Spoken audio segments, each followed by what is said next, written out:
नमस्कार, मैं शिक्षा मिश्रा मध्य प्रदेश के सुप्रभात न्यूज में आपका स्वागत करती हूँ। दोस्तों, मध्य प्रदेश की तमाम फटाफट खबरों को जानने के लिए हमारे चैनल को सब्सक्राइब जरूर करें। साथ ही कमेंट सेक्शन में जरूर बताएं कि आप मध्य प्रदेश के किस जिले से हमारे न्यूज को देख रहे हैं। तो चलिए शुरू करते हैं खबरों को, जानते हैं आज के मुख्य समाचार। सीएम का बड़ा तोहफा, आज से शुरू हुई ये नई सुविधा सभी कॉलेज छात्रों को होगा लाभ। मध्य प्रदेश कॉलेज छात्रों के लिए बड़ी खुशखबरी है। आज 6 अप्रैल से प्रदेश के कॉलेज और यूनिवर्सिटी में पढ़ने वाले स्टूडेंट्स को अब डिजिटल लॉकर की सुविधा मिलेगी। मुख्यमंत्री शिवराज सिंह चौहान ने आज युवा संवाद के दौरान डिजिटल लॉकर का शुभारंभ कर दिया है।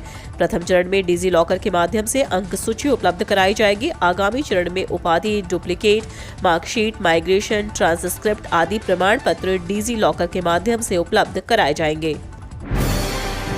शिवराज सरकार की बड़ी तैयारी, इंदौर के बाद अब भोपाल में भी बनेगा गोबर्धन प्लांट।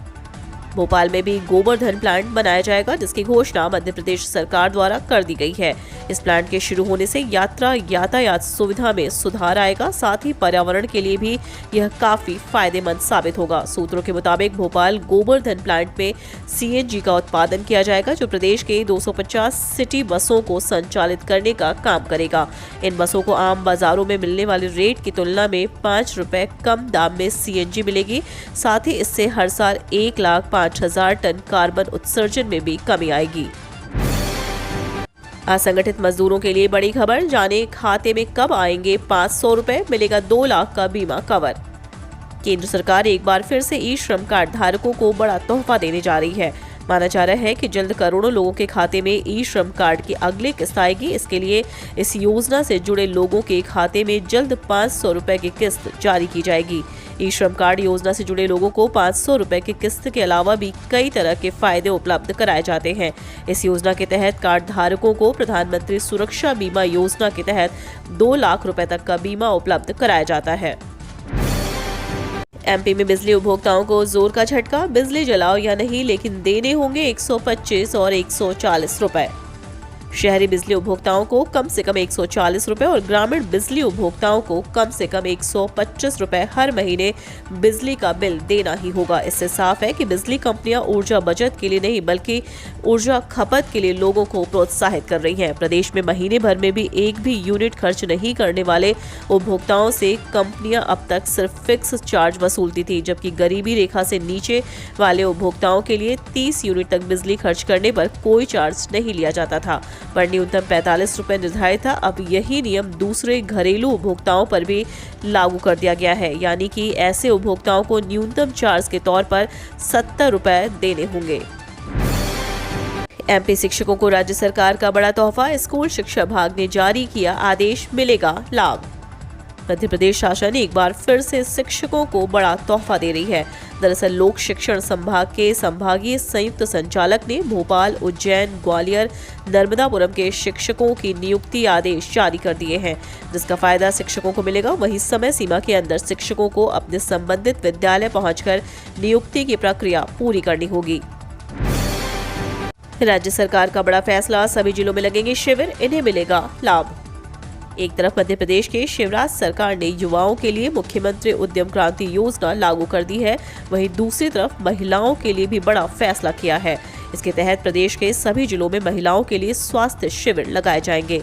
व्याधियों की जांच कर उन्हें उपचार दिलवाया जाएगा। इससे महिलाओं को हर तरह के इलाज में मदद मिलेगी। इंदौर में हो रहे 64वें अखिल भारतीय प्रसूति एवं स्त्री रोग अधिवेशन के शुभारंभ के मौके पर सीएम शिवराज सिंह चौहान ने कहा कि सभी जिलों में महिलाओं के लिए स्वास्थ्य शिविर लगाए जाएंगे। शिविरों में महिलाओं की स्वास्थ्य जांच और परीक्षण के बाद आवश्यक उपचार की व्यवस्था भी की जाएगी। एमपी बोर्ड के छात्रों के लिए बड़ी खबर, 10वीं 12वीं के रिजल्ट पर आई नई अपडेट, बोनस अंक भी मिलेंगे। मध्य प्रदेश माध्यमिक शिक्षा मंडल के 10वीं और 12वीं के छात्रों के लिए अच्छी खबर है। मध्य प्रदेश बोर्ड के हाई स्कूल और इंटर के छात्रों के रिजल्ट पर बड़ी अपडेट सामने आई है। ताजा मीडिया रिपोर्ट्स के मुताबिक 24 से 30 अप्रैल के बीच 10वीं 12वीं का रिजल्ट जारी किया जा सकता है। रिजल्ट जारी होने के बाद छात्र ऑफिशियल वेबसाइट पर जाकर चेक कर सकेंगे। हालांकि बोर्ड ने अभी तक कोई पुष्टि नहीं की है। मूल्यांकन खत्म होने के बाद ही परीक्षा के रिजल्ट की तारीख घोषित की जाएगी। 48 लाख से अधिक ग्रामीण परिवारों तक पहुंचा नल से जल, लक्ष्य पूरा करने के मंत्री ने दिए ये निर्देश। घर घर तक नल से जल पहुंचाने के लिए प्रदेश में चल रहे जल जीवन मिशन लक्ष्य को समय सीमा पर पूरा करने के निर्देश लोक स्वास्थ्य यांत्रिकी राज्य मंत्री बृजेंद्र सिंह यादव ने दिए हैं। उन्होंने बताया कि प्रदेश के 1 करोड़ 22 लाख ग्रामीण परिवारों को उनके घर पर नल कनेक्शन के जरिए जल उपलब्ध करवाने का लक्ष्य है। अब तक 48,69,000 ग्रामीण परिवारों को नल से जल उपलब्ध करवाया जा चुका है। सरकार ने किसानों को दी बड़ी राहत, विभाग ने समितियों के लिए तय की लिमिट, मिलेगा लाभ। मध्य प्रदेश के किसानों को एक और बड़ी राहत दी गई है। दरअसल अब किसानों से समिति मनमाना ब्याज शुल्क नहीं वसूल पाएगी। इस पर नकेल कसने की तैयारी कर ली गई है। सहकारिता विभाग ने इस मामले में बड़ा फैसला लिया है, जिसका फायदा निश्चित ही लाखों किसानों को होगा। दरअसल सहकारी समिति द्वारा किसानों से अधिक दंड ब्याज 4% तक वसूला जा रहा है, जिसके बाद मनमानी ब्याज से किसानों को छुटकारा देने के लिए सहकारिता विभाग ने दंड ब्याज की लिमिट तय कर दी है। सहकारिता विभाग का कहना है कि अब सहकारी समितियां अधिकतम 2% की सीमा पर ही दंड ब्याज किसानों से वसूल सकेंगी। 10वीं 12वीं के छात्रों के लिए बड़ी अपडेट, वेटेज पर बोर्ड की अपील, एडमिट कार्ड जल्द होंगे जारी। सीबीएसई के 10वीं और 12वीं के छात्रों के लिए बड़ी खबर है। दरअसल सीबीएसई नई अपडेट समय समय पर प्रेषित कर रहा है। वहीं फर्जी वायरल खबरों के प्रति भी सीबीएसई द्वारा ट्वीट के माध्यम से छात्रों को जानकारी और सावधानी बरतने की अपील की जा रही है। इसी बीच वेटेज सहित अन्य अहम जानकारी सामने आई है। केंद्रीय माध्यमिक शिक्षा बोर्ड सीबीएसई 26 अप्रैल से 10वीं और 12वीं के लिए टर्म 2 बोर्ड परीक्षा आयोजित करने के लिए तैयार है। बोर्ड जल्द ही आधिकारिक वेबसाइट पर इसके लिए प्रवेश पत्र जारी करेगा। छात्रों को ध्यान देना चाहिए कि सीबीएसई टर्म 1 परीक्षा के लिए केंद्रीय बोर्ड ने सीबीएसई 10वीं 12वीं बोर्ड परीक्षा 2022 रोल नंबर छात्रों के साथ साझा किए थे और टर्म 2 के लिए भी रोल नंबर समान होंगे। हालांकि सीबीएसई नवीन जानकारी के साथ टर्म 2 परीक्षा के लिए नए हॉल टिकट जारी करेगा। पेट्रोल डीजल के बढ़ते दामों से जनता परेशान, एमपी के शहर में आज महंगे में हुआ ईंधन का व्यापार। आज पेट्रोल और डीजल के दामों में बढ़ोतरी देखी गई। पेट्रोल और डीजल के दामों में 80 पैसे का इजाफा किया गया है। राजधानी दिल्ली में पेट्रोल की कीमत 105.41 रुपए प्रति लीटर और डीजल की कीमत 96.67 रुपए प्रति लीटर देखी गई है। आज देश के साथ मध्य प्रदेश में भी ईंधन के बाजार में उछाल देखा गया।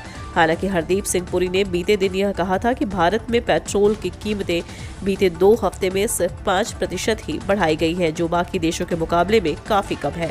यूक्रेन और रूस के बीच हो रहे युद्ध का प्रभाव सभी देशों पर पड़ रहा है, जिससे अमेरिका में पेट्रोल की कीमत 51%, जर्मनी में 55% और ब्रिटेन में भी 55% तक बढ़ गई है। इस लिस्ट से कई देश शामिल हैं, जहां तेल की कीमतों में 50% से अधिक का इजाफा दर्ज किया गया है। पुलिस आरक्षक भर्ती मामला पहुंचा हाई कोर्ट, जल्द होगी सुनवाई। मध्य प्रदेश पुलिस आरक्षक भर्ती मामला थमने का नाम नहीं ले रहा है। फिजिकल परीक्षा होने से पहले मामला यह जबलपुर हाई कोर्ट पहुंच गया है। कुछ आवेदक इसे हाई कोर्ट में चुनौती दे चुके हैं। हालांकि सरकार की तरफ से भी कैविएट दाखिल की है। ऐसे में अब हाई कोर्ट को कोई भी फैसला सुनाने से पहले सरकार का पक्ष भी सुनना होगा। हाल ही में पुलिस भर्ती परीक्षा का विरोध करते हुए छात्र सड़कों पर उतर आए थे, जबकि कांग्रेस पहले ही उसे व्यापम पार्ट 2 कहकर हमला बोल चुकी है। अब यह मामला हाई कोर्ट पहुंच गया है। एक तरफ जहां सरकार चाह रही है कि भर्ती परीक्षा ना रुके, वहीं कई छात्र ऐसे हैं जो कि रिजल्ट की पूरी प्रक्रिया को कटघरे में लाकर खड़ा कर दिया है। ईपीएफओ कर्मचारियों के लिए अच्छी खबर, जल्द खाते में आएगी इतनी राशि, जाने क्या रहेगी ब्याज दर।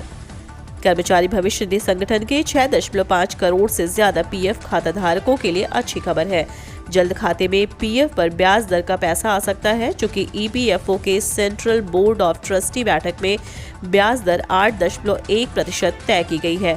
अब इस प्रस्ताव पर वित्त मंत्रालय की मुहर लगना बाकी है। मीडिया रिपोर्ट्स के अनुसार अगर ईपीएफ की दर 8.1% निर्धारित हो जाती है तो ईपीएफ मेंबर के खाते में जून से पैसा ट्रांसफर होना शुरू हो सकता है।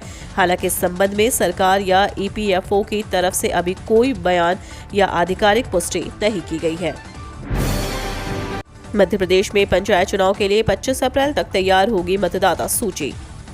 मध्य प्रदेश में त्रिस्तरीय पंचायतों के परिसीमन का काम पूरा हो गया है। पंचायतों की संख्या 22,699 से बढ़ाकर 22,985 हो गई है।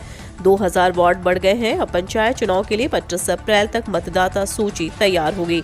वहीं सरकार पंचायतों का आरक्षण करेगी। इसके लिए अन्य पिछड़ा वर्ग की जनसंख्या सहित अन्य जानकारियां राज्य पिछड़ा वर्ग कल्याण आयोग ने जुटा ली है। इसका परीक्षण करके प्रतिवेदन मुख्यमंत्री शिवराज सिंह चौहान को सौंपा जाएगा, जिसके आधार पर आरक्षण तय होगा। प्रदेश में वर्ष 2014 के बाद से पंचायत चुनाव नहीं हुए हैं। कमलनाथ सरकार में परिसीमन कराया गया था, लेकिन चुनाव नहीं हो पाए थे। पीएम किसान सम्मान निधि योजना अपडेट। अब बायोमेट्रिक तरीके से होगी ई-केवाईसी। पीएम किसान सम्मान निधि में एक ताज़ा अपडेट निकलकर सामने आई है। ई-केवाईसी कराने की अंतिम तिथि बढ़ा दी गई है। तो आपको बता दें कि अब ई-केवाईसी 22 मई तक करा सकते हैं। पहले यह तिथि 31 मार्च थी। इसी बीच ई-केवाईसी की प्रक्रिया में बदलाव कर दिया गया है। अब ई-केवाईसी आधार आधारित न होकर बायोमेट्रिक तरीके से होगी। जानकारी के लिए बता दें कि आधार आधारित ओटीपी प्रमाणीकरण के माध्यम से ई-केवाईसी कराने की प्रक्रिया को कुछ समय के लिए बंद कर दिया गया है। इसलिए अब किसानों को बायोमेट्रिक तरीके से ई-केवाईसी करानी होगी। इसके लिए किसान को अपने अंगूठे का निशान देना होगा। इसी निशान से ई-केवाईसी की प्रक्रिया पूरी हो जाएगी।